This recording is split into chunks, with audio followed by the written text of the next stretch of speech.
So, yun na nga. Pag-uusapan natin ngayon ay tungkol sa mga pahiya moments ko. Alam ko kayo, meron rin kayong mga ganitong eksena sa buhay pero share ko lang. So, tara. Hi! Subscribe!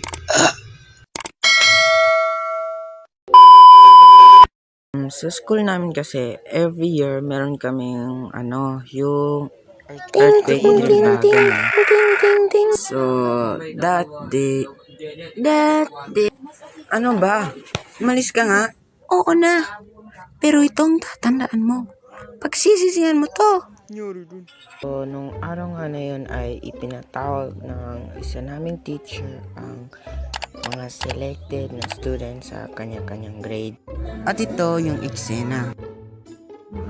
Pinatawag ko kayo ngayon dahil meron akong ipapagawa sa inyo.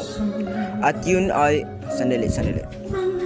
Ano ba? Sino ba yung nagbibidyoke? May instruction ako dito, pero mamaya na lang yan.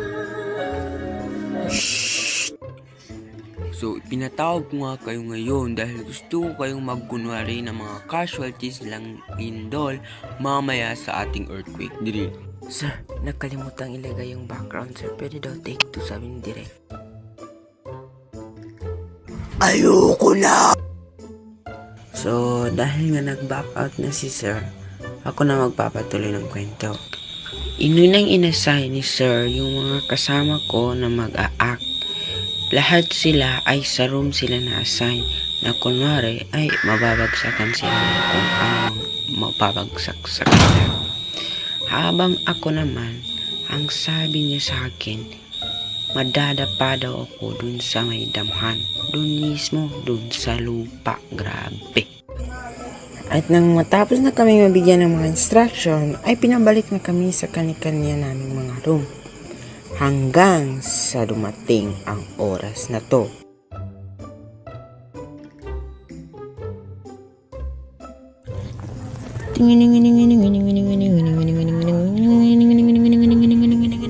Pagkatapos ba ng deal na to, pwede na tayong lumabas?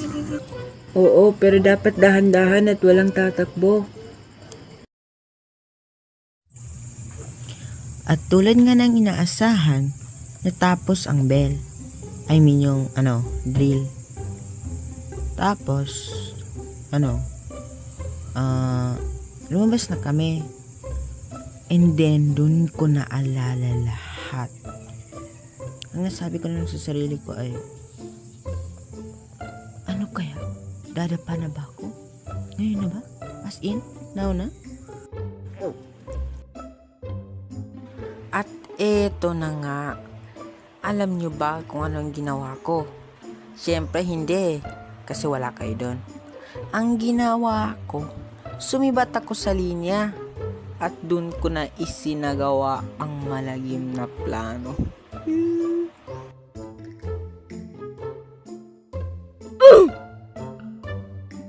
Shete. Pagkatapos kong gawin ang nakakahiyang pangyayari sa buong buhay ko, nakita ko ng teacher namin. Ganyan nga. Very good. Thank you, sir. Thank you. Kung hindi lang talaga para sa grade 2, hindi ko gagawin ang kahiyang ito. At alam niyo ba kung anong sunod na nangyari?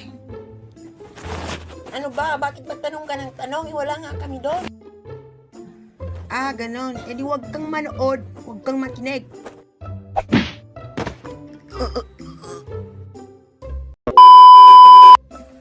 At pagkatapos nun, dumating yung mga rescue.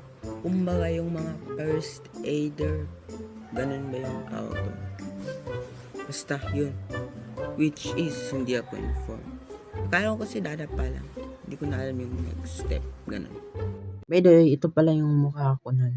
As in, dyan ako dumapa. Tapos yan sila yung kunwari bibit-bit sa akin. Oh, sana man yung nakakahiya doon. Yung magmukhang tanga sa maraming tao. Yun. Oo, sige. Yun. Oo. Sige, ano? Gets mo na? Gets? So, yun.